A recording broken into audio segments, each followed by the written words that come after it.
Hello friends, आज आप पढ़ने वाले हैं प्रेजेंट कॉन्टिन्यूअस टेंस का पैसिव वॉइस।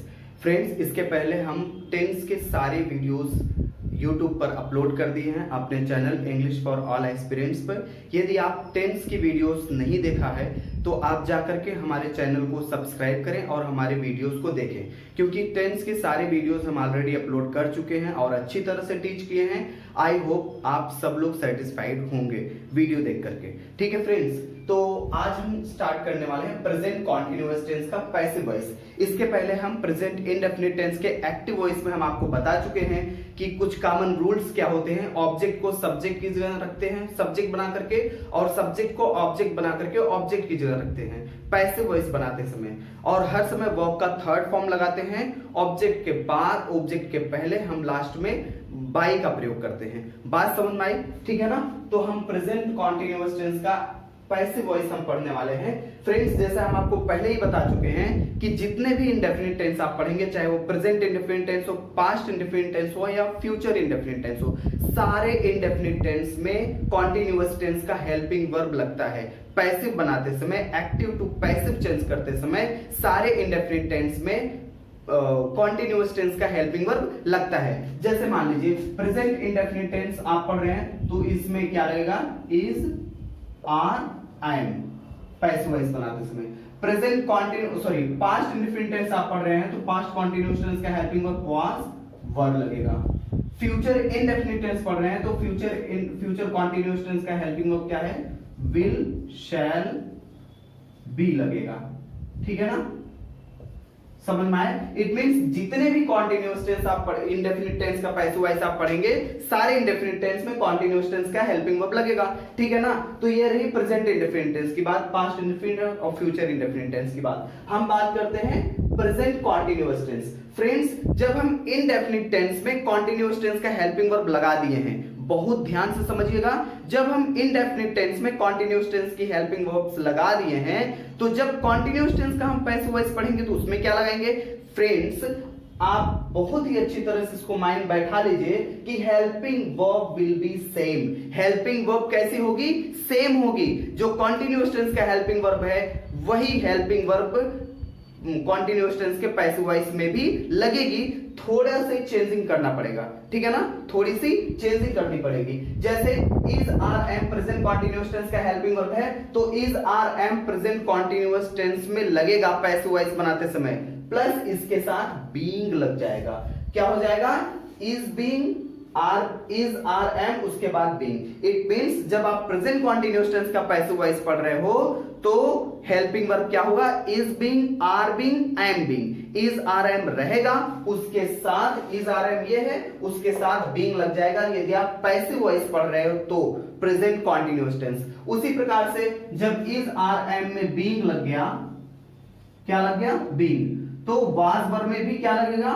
बीइंग लग जाएगा। ठीक है ना।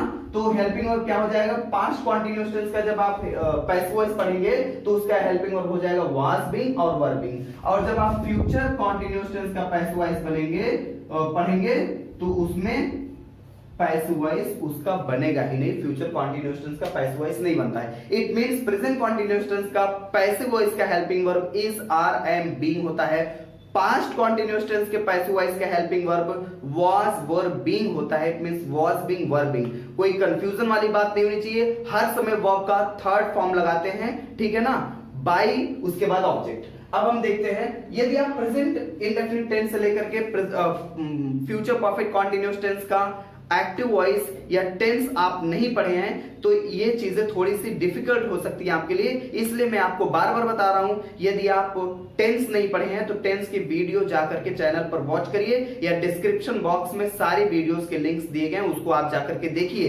तब ये चीजें बहुत ही अच्छी तरह से समझ में आ जाएगी, क्योंकि उसी के ऊपर टोटल बेस्ड है। यदि आपको टेंस आता है तो पैसिव 5 मिनट का काम है। जैसा कि हम बताएं, इज, आर, एम के साथ बीइंग लग जाएगा, प्रेजेंट कॉन्टिन्यूअस टेंस का पैसिव वाज वर्ब के साथ बीइंग लग जाएगा, पास्ट कॉन्टिन्यूअस टेंस का पैसिव विल और शैल बी, ये तो फ्यूचर कॉन्टिन्यूअस टेंस में होता है, लेकिन उसका हम पैसिव वॉइस नहीं बनाते हैं। अब हम आते हैं अपने टॉपिक पर। ठीक है ना। प्रेजेंट कॉन्टिन्यूअस टेंस का अफर्मेटिव सेंटेंस, विकारात्मक वाक्य, ये सब एज इट इज है जैसा मैं आपको पढ़ाया हूं। अब हम देखते हैं रूल। सबसे पहले सब्जेक्ट, उसके बाद इज आर एम, ये भी सेम है, ये भी सेम है, बस ये और ये चेंज है, ठीक है ना। प्रेजेंट कंटीन्यूअस टेंस के पैसिव वॉइस में बीइंग प्लस वर्ब का थर्ड फॉर्म ऐड हो जा रहा है, ठीक है ना।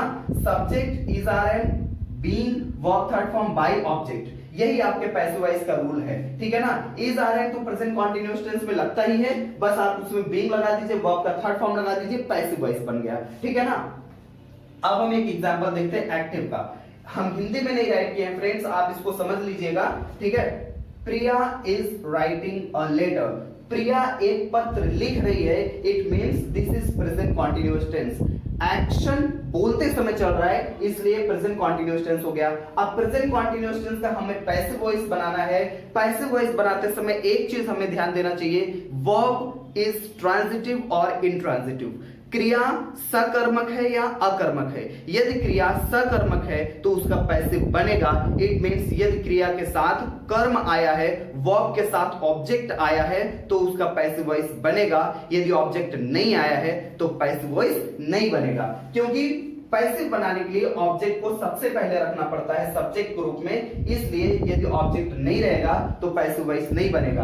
अब इस सेंटेंस में ऑब्जेक्ट आपका है अ लेटर, तो अ लेटर ऑब्जेक्ट है, इसको सब्जेक्ट में चेंज करिए, सब्जेक्ट जगह राइट कर दीजिए, सब्जेक्ट हो गया अ लेटर। यदि यहाँ पे प्रोनाउन होता तो उसका प्रोनाउन का ऑब्जेक्ट होता तो प्रोनाउन का सब्जेक्ट यहाँ लग जाता, लेकिन ये नाउन है तो इसलिए अ लेटर का अ लेटर हो गया। बात समझ में आई, सब्जेक्ट लग गया। उसके बाद अ लेटर सिंगुलर है, एक वचन है, इसलिए आप यहाँ पे लगा दिए इज, ठीक है ना। उसके बाद बीइंग लगा दिए, इज बीइंग अगर कहीं पे लग गया है तो वो पैसिव वॉइस है, ठीक है ना।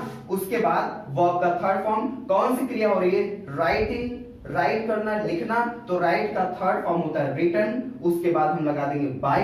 अब सब्जेक्ट क्या है, प्रिया, प्रिया का हो जाएगा प्रिया, यदि यहाँ पे शी होता तो यहाँ पे हो जाता हर। मुझे लगता है कि ये चीज आपको अच्छी तरह से समझ में आ गई होगी फ्रेंड्स। यदि आपको इसका नेगेटिव बनाना है तो जैसा मैं आपको बार बार बताता चला आ रहा हूं, यदि आपको किसी भी टेंस, किसी भी सेंटेंस का नेगेटिव बनाना है तो उसके हेल्पिंग वर्ब में नॉट ऐड कर दीजिए। कहां पे नॉट ऐड करेंगे, हेल्पिंग वर्ब में आप नॉट ऐड कर दीजिए, बाकी सब कुछ सेम रहने वाला है। वो हो गया नेगेटिव सेंटेंस। अब आप देख लीजिए नेगेटिव सेंटेंस नकारात्मक वाक्य। सबसे पहले सब्जेक्ट, रूल देख लीजिए, सबसे पहले सब्जेक्ट है, सब्जेक्ट इज आर एम है, इज आर एम सेम हो गया। उसके बाद आप नॉट लगा दीजिए, आप बीइंग के बाद नॉट नहीं लगाएंगे, क्योंकि प्रेजेंट कंटीन्यूअस टेंस में आप जहां नॉट लगाते हैं वहीं पे पैसिव वॉइस में भी नॉट लगाएंगे। तो सब्जेक्ट इज आर एम, उसके बाद not, then being, it means is being के बीच में नॉट, आई एम बीइंग के बीच में नॉट, आर बीइंग के बीच में नॉट, उसके बाद वर्ब का थर्ड फॉर्म सेम है और बाय है, ऑब्जेक्ट है, फुल स्टॉप है। फ्रेंड्स इसका हम एग्जांपल देखते हैं। कोमल इज नॉट टीचिंग अस, कोमल हमें नहीं पढ़ा रही है, वर्क कंटिन्यू, ठीक है ना, कंटिन्यूटी शो कर रहा है, तो इसलिए ये प्रेजेंट कंटीन्यूअस टेंस हो गया। अब प्रेजेंट कंटीन्यूअस टेंस का नेगेटिव सेंटेंस है, नहीं आया है, तो ये नेगेटिव सेंटेंस के रूल के अकॉर्डिंग चेंज करेंगे, बस हेल्पिंग वर्ब में नॉट लगा देंगे। इसमें ऑब्जेक्ट है अस, अस ऑब्जेक्ट है, इसका सब्जेक्ट हो जाएगा वी, तो हम लगा दिए वी, ठीक है ना, वी। अब वी प्लूरल है इसलिए हम यहाँ पे लगा दिए आर, वी आर। उसके बाद नेगेटिव है तो नॉट लग जाएगा, बीइंग का बीइंग लग जाएगा, वर्ब का थर्ड फॉर्म, टीच का थर्ड फॉर्म होता है टॉट, उसके बाद बाय, कोमल का कोमल। ये हो गया नेगेटिव सेंटेंस। फ्रेंड्स यदि आपको इसका फर्स्ट इंट्रोगेटिव चेंज करना है तो जो ये हेल्पिंग वर्ब है इज आर एम, क्या इज आर एम को हम सब्जेक्ट जगह राइट कर देंगे, ठीक है ना, और सब्जेक्ट को हम कहां राइट कर देंगे, इज आर एम की जगह। बात समझ में आई, ये हो गया फर्स्ट इंट्रोगेटिव और लास्ट में क्वेश्चन मार्क हो जाएगा, तो हम राइट करके आपको बता देते हैं, ध्यान दीजिएगा। Interrogative sentence friends passive voice में कुछ भी नहीं है, बस हेल्पिंग वर्ब में कुछ और चीजें ऐड हो जाती हैं, मेन वर्ब का थर्ड फॉर्म लग जाता है, बाकी कुछ भी नहीं है पैसिव वॉइस में। यदि आपको टेंस समझ में आया है तो पैसिव वॉइस बहुत ही आसानी से समझ में आ जाता है। ये इंट्रोगेटिव सेंटेंस।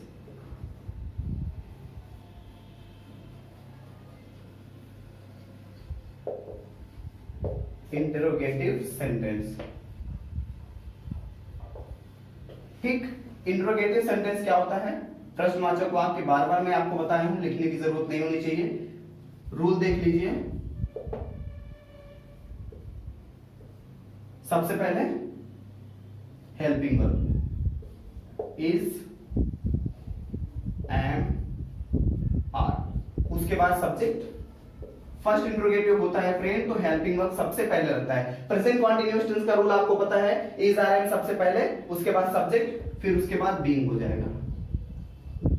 ठीक, उसके बाद verb third form, then by, then object, then question mark, last में क्वेश्चन मार्क लग जाएगा।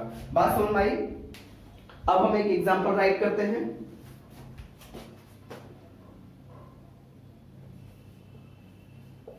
Active,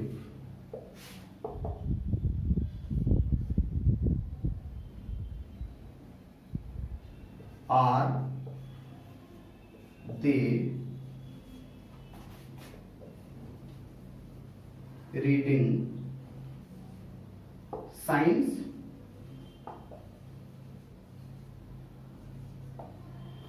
are they reading science? क्या वे साइंस पढ़ रहे हैं? ठीक है ना। तो ये प्रेजेंट कॉन्टिन्यूअस टेंस का फर्स्ट इंट्रोगेटिव हो गया। तो इसका रूल क्या है? सबसे पहले इज आर एम, उसके बाद सब्जेक्ट, उसके बाद being, verb third form, by, object. तो ऑब्जेक्ट क्या है इसमें? ऑब्जेक्ट है साइंस, तो इसको हम सब्जेक्ट में चेंज करेंगे तो क्या हो जाएगा? साइंस का साइंस से होगा। पैसिव वॉइस, पैसिव, तो साइंस सिंगुलर है तो हम यहां पे लगाएंगे इज साइंस, उसके बाद बीइंग लगा दीजिए। सबसे पहले इज आर एम में से एक लगा दिए, उसके बाद सब्जेक्ट लगा दिए, उसके बाद बीइंग लगा दिए। वर्ब का थर्ड फॉर्म रीड का हो जाएगा रेड, स्पेलिंग सेम होगी, इसका आर्टिकुलेशन चेंज हो जाएगा।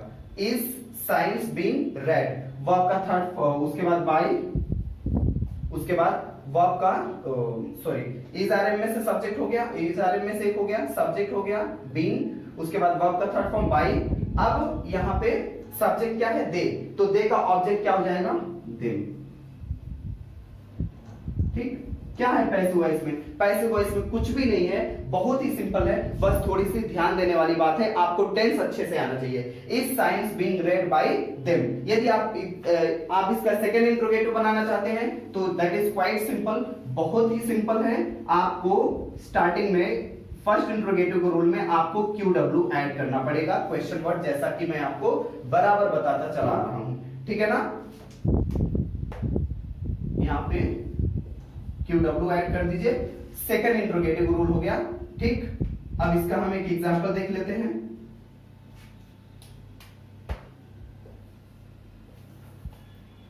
Active,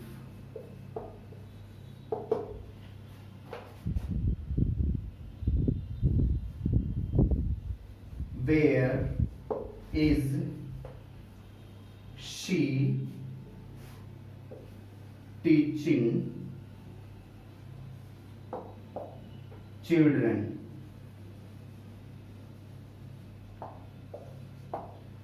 where is she teaching children? वह बच्चों को कहां पढ़ा रही है? स्टार्टिंग में वेयर आ गया है तो सेकंड इंट्रोगेटिव हो गया, क्योंकि इस क्वेश्चन का आंसर ना तो आप यस में दे सकते हो ना तो नो में दे सकते हो। ठीक है ना। तो ये सेकंड इंट्रोगेटिव हो गया। तो सेकंड इंट्रोगेटिव को पैसिव वॉइस का रूल बहुत ही सिंपल है, फर्स्ट इंट्रोगेटिव रूल में आप QW जोड़ दीजिए, सेकंड इंट्रोगेटिव हो गया। तो क्वेश्चन वर्ड सबसे पहले है, तो क्वेश्चन वर्ड इसमें वेयर है तो वेयर का वेयर होगा। वेयर के बाद हेल्पिंग वर्ब लगाएंगे, उसके बाद सब्जेक्ट लगाएंगे, उसके बाद being, verb third form, by, object, question mark. तो यही रूल है सेकंड इंट्रोगेटिव का।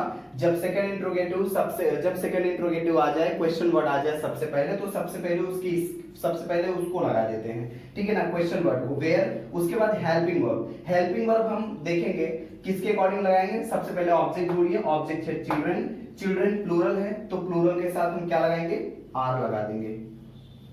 ठीक, वेयर आर, वेयर आर। उसके बाद सब्जेक्ट, सब्जेक्ट हम किसको बनाएंगे? जो ऑब्जेक्ट है उसी को हम सब्जेक्ट बना देंगे, वेयर आर चिल्ड्रन।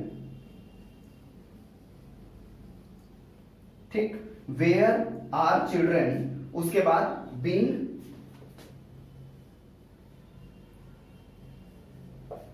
उसके बाद वर्ब का थर्ड फॉर्म, कौन सी क्रिया हो रही है? टीचिंग, टीच का थर्ड फॉर्म हो जाएगा taught.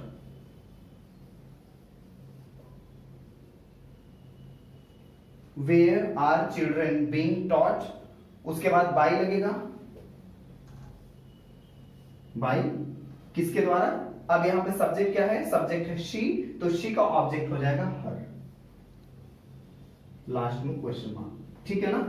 Where are children being taught by her, इसे टी बना लीजिए।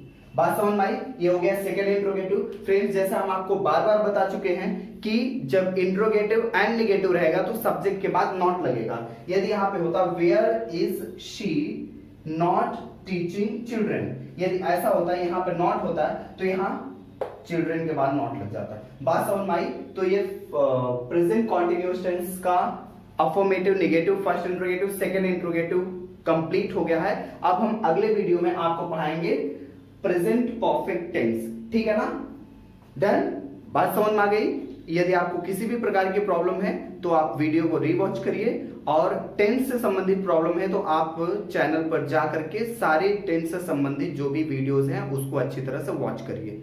और फ्रेंड्स वीडियो को रिकॉर्ड करने में, एडिट करने में बहुत मेहनत की जरूरत पड़ती है, हम लोग करते हैं। और यदि आपको वीडियो अच्छा लगता है तो हमारे वीडियो को लाइक करें, चैनल को सब्सक्राइब करें और फ्रेंड्स तक शेयर करें। Thank you.